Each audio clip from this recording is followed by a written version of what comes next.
Hello and welcome to the Joe Mag Show. I'm Joe Mag's editor-in-chief of the High Screen. Zach Tennen and I are talking about the Northwest Division today. Kevin Durant's injury leaves a lot of question as to where in the standings the Oklahoma City Thunder will be when he returns in about 6 to 8 weeks. And Zach and I are going to talk about how that affects their chances at an NBA Finals run this year. We're also going to assess the Portland Trailblazers and Denver Nuggets playoff chances and look back at a crazy summer in Minnesota. Thank you for tuning in.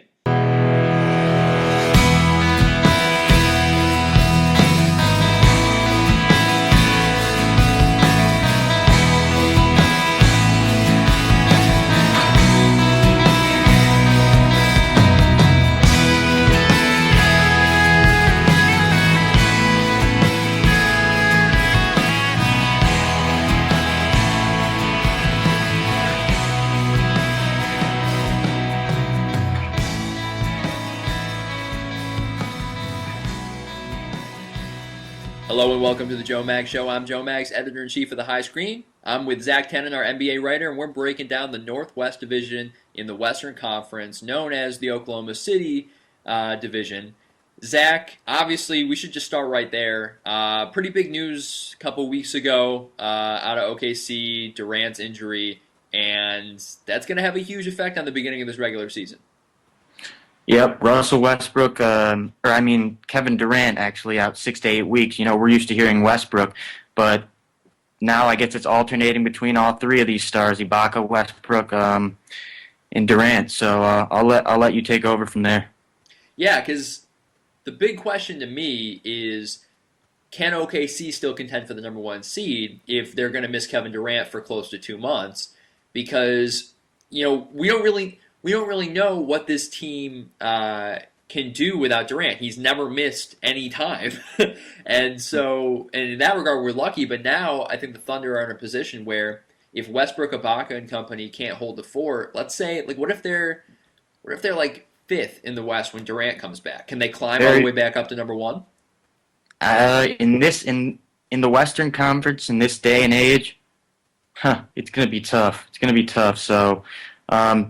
They're just praying for Durant's speedy recovery, is what I'd like to think.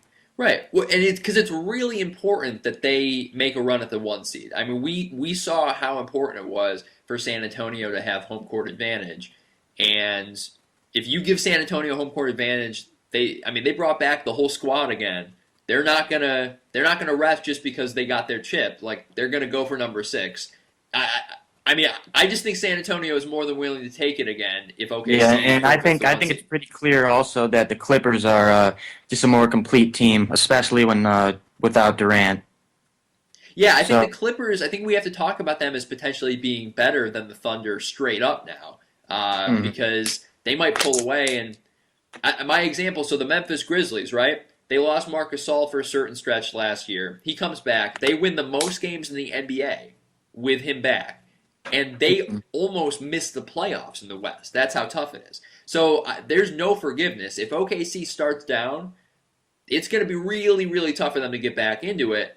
And I don't think they're the type of team, you know, if they get stuck with, like, let's say they get stuck with the 5 seed.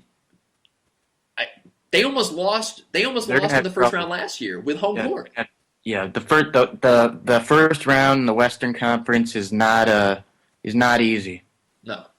So, for me, I'm not totally worried because I think that having Westbrook to slide into the number one scorer role is going to be that's going to do a lot. I think teams are going to be really confused on how to approach that team. I think they're going to be able to steal wins. Maybe they'll lose 3 or 4 more games than they would have, but they better hope that the Clippers and the Spurs don't start off lightning hot, or else they're going to probably be the odd team out when it comes to the chase for that top seed.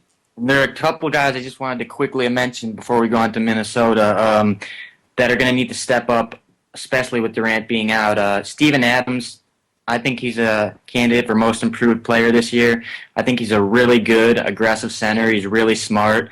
I think he's one of the most underrated players in this league. I think he's going to make a big improvement this year because we already saw last year in the playoffs he was competing really well with the opposing bigs. I think Reggie Jackson needs to play more with Russell Westbrook, and Jeremy Lamb he needs to get his outside touch going. Coach needs to let him shoot the ball. So the other pieces are going to be important because Durant and Westbrook usually carrying the load. Yeah, and Jeremy Lamb did get a lot of minutes this preseason, I think, to prepare for that. Yeah, I mean, look, the James Harden trade, it's done with, it's happened. Those are the guys that they have now on that bench, and especially with Durant out, Coach Brooks has to play those guys. They got to give them some burn and let them learn on the fly because if you're not getting anything from Jeremy Lamb, if you're not getting anything from Perry Jones III, then you're not. I mean, you're just a lesser team. You need to start getting some productivity from those guys. Zach, why don't we move on to a team that is on the other end of the spectrum here, but probably I mean they were a part of the most interesting thing that happened in basketball in probably 4 years, the LeBron James trade and or the Kevin Love trade, I should say, which was a part of the LeBron James saga, and they end up getting Andrew Wiggins and Anthony Bennett in replacement of Kevin Love. What are your thoughts on this Minnesota team now? Well, I'm going to tell you, Kevin Love's been fantastic for them. He's been their franchise player, but they've been injured. They just haven't been able to get over the hump, whether it's Kevin Love not leading them or I don't think that's it, but it's just a really tough Western Conference. And, some teams just don't get their way. And this team was young, and they were never really good enough defensively, I think, to get over the hump. But the funny thing is, I think they're actually a better team already right now, talent-wise, than they were with Kevin Love. Now they won't win as many games because it's their plan isn't to try to make the playoffs. Even if they tried, it wouldn't happen. They have so many young pieces. I mean, this roster is like 15 deep. You have Anthony Bennett, Chase Budinger, Gorgie Jang, who's a great post defender, Zach LaVine and Andrew Wiggins, who are now referred to as the Bounce Brothers. Kevin Martin's getting a little bit older. Nikola Pekovic. Ricky Rubio is one of the most entertaining players in the league. Thaddeus Young, Mo Williams. I mean, they have a lot of players on this team. So I think the roster actually got better for the long term, certainly. So Minnesota, most importantly, is just going to have to wait it out and be patient and manage and develop their players the right way. Yeah, I mean, historically speaking, teams almost never get a good trade package when they give away an all-star, right? I mean, when you trade a guy like Kevin Love, you typically get burned, and all you have to do is look at OKC and see what they got for James Harden. But I think what was cool about the trade for Minnesota is they got a lot of. We apologize for the technical difficulties there. I guess my final point with Minnesota was I think they are more talented for the long haul. I think they're going to get a chance to experiment with these young players, see which guys they want to keep, see which guys they want to move. I think they're definitely going to be a part of a trade or two. I think Chase Budinger is going to probably get dealt. I think Corey Brewer is going to probably get dealt. I would be surprised if they hold on to Nikola Pekovic, just because I prefer Gorgie Dang. I think Gorgie Dang should be the long-term center for this team. But they get to have a little fun. They get to test some guys out. I don't know what the long-term plan is with Ricky Rubio. They only have a handful more days to consider offering him the extension, and who knows? By the time this runs, maybe they'll have signed him long-term. But Minnesota has a lot of question marks, but it will ultimately just be a fun year. A lot of alley-oops, right, Zach? Yeah. Next, let's move on to a team that has dropped. Well, last year especially, they dropped mainly because they lost Andre Iguodala, the Denver Nuggets. I want to talk about them, and they're year in and year out, they're one of the deepest teams in the league. But is this franchise going anywhere? Is the question. Yeah, I'm not really sure. I mean, this is Brian Shaw's third season, I want to say, with the Nuggets, I think and it's second. his second. Yeah. And this team has changed a whole heck of a lot since the Carmelo Anthony trade in 2011. But what direction, I'm not really sure. I mean, they were the number 3 seed that one year where Iggy was their best player, and then they lost him, and now they're in no man's land. They've also been pretty unhealthy, and they have a lot of guys who make between $5 million and $11 million bucks a year that don't really move the needle as a team. And I think that they're going to have to trade some of these guys. They're going to have to find a way to re-energize this team. I think Ty Lawson and Kenneth Faried is a really decent start. But in the West, if you surround those guys with mediocre players, especially guys that choke away a lot of the salary cap, you end up looking like this, a team that wins 35 games. So I think Denver, for their own sake, they need to figure out who they're keeping, who they're moving, and then find an identity. That's easier said than done. So I think this team's not a playoff team. I think they're certainly worse than the Mavericks and the Grizzlies. I think they're even behind the Pelicans. They might even be behind. They're definitely behind the Suns. I think this is probably the 11th best team in the West, which is obviously not a playoff team. Right. With that said, though, I wouldn't be surprised if they made a little run because they got Aaron Aflalo back, who's going to be their starting shooting guard, and he's played with a lot of these guys before. It's only been a couple years since he was on the Nuggets. There's Wilson Chandler and Danilo Gallinari, who have been there for a while, and those are the players that have kind of kept them stuck in mediocrity. J.J. Hickson, Gary Harris, JaVale McGee, I'm not quite sure what's going on with him. He was supposed to pan out. He is one of the longest athletic bodies in the league. He's supposed to be a great defensive stopper, but his injuries and his work ethic just has not gotten the best of him. So I think he's a guy to keep an eye on this year. If he doesn't get it together this year, JaVale McGee, then I don't know what the rest of his career is going to look like in the NBA. Yeah, they took a big risk on him in the Nene trade, and I just don't think he's a starting center for a good team. You mentioned all those shooting guards. I like Aaron Aflalo a lot, and I think Gary Harris is a really good first-round pick, but they have a ton of guards who all play the same position. And I just Nate think Robinson, Randy Foye. Right. They got to figure out who their long-term two is, and I think they got to try to get some forwards with those other guys. But anyway, I just think Denver's not in the playoffs. It'll be interesting to see how good they are, though, moving forward.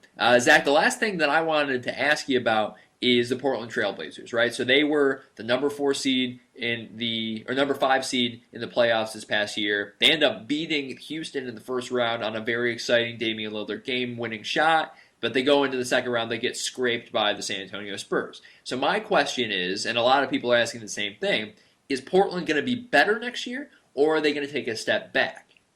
I think not. I think Portland will be about the same because they really didn't make any major roster changes. Is that correct? Yeah, they have the same starting lineup. Okay. So Nicholas Batum, Wes Matthews, and their bench is their main problem. They don't have much of a bench. And they rely a lot on Lillard and Aldridge, who are both among the top players in minutes per game, and they rely on their offense. They're an offensive team. They're shooters. They have great ball movement. They have great talent in the starting lineup. But are they more than a first-round team, I guess, is the question. You have two legitimate all-stars, but that's not enough in this Western Conference. But, obviously, that's a great way to start. And I think I just would be really surprised if they're not in the mix for one of the top 4 or 5 seeds again. They play a pretty conservative defensive scheme. Coach Terry Stotts he's adamant about that. They want to be just good enough on defense to set up their offense. And when you have Aldridge, when you have Lillard, Matthews and Batum are really solid wings. Robin Lopez is a solid center. I think Portland's in there. I actually like Portland more than Houston. I like Portland. I'm actually pretty bullish on the Mavericks and the Grizzlies, so I'd say they're all about the same to me. But I think Portland's in the mix. I think they're definitely a lock for the playoffs. We shouldn't forget, though, they came out of nowhere last year. A lot of people picked them to be mediocre, and they were a top seed for the first half of the season. So should be an interesting year. I think Portland's going to be pushing right up against OKC's coattails for the top spot in this division. I think we can expect right about 5th seed again. 4, 5, 6, I wouldn't be surprised anywhere there. Wesley Matthews is obviously, Damian Lillard is probably my favorite player right now, but Wesley Matthews, he says he's the best two-way shooting guard in the NBA, I think. His defense does go unrecognized a lot, but he is just a lights out spot up 3-point shooter. He is an amazing 3-point shooter. He is somebody that I wanted to see in 3-point contest.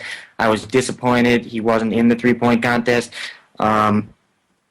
He shoots just under 40% in 3-point land. He makes 2.5, 2.4, 2 per game in the last 3 years.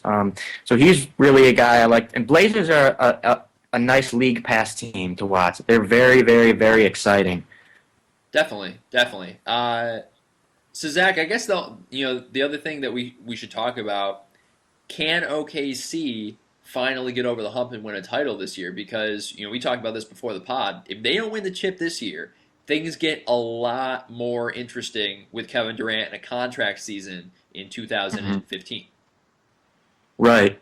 If OKC doesn't make it, simply put, if OKC does not make the conference finals this season, honestly, their time might be done with Durant, Westbrook, and Ibaka. I think, especially even if they're not healthy, because they're a young team still, but it's been a long time. They keep trying and trying and trying and trying. A few years ago, they got to the finals against the Heat. They weren't really close to winning that, and really they have had trouble with the Spurs, the Grizzlies, the Clippers.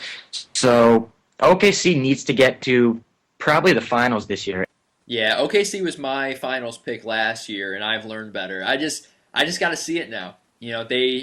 It's not even about the injuries, because I think Durant will come back fine, and then they'll have their squad. But what's their crunch time starting lineup?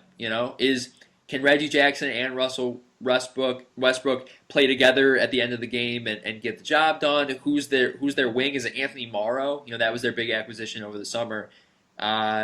I just got to see it. I got to see it. I got to see them beat the Spurs. I got to see them hold off the Clippers, who I think ultimately are a better team right now. We'll see. Zach, next division that we're going to talk about is, why don't we go all the way West Coast? We'll go to the Pacific, and we'll talk about the California teams. Thanks for tuning in to the Joe Mack Show today.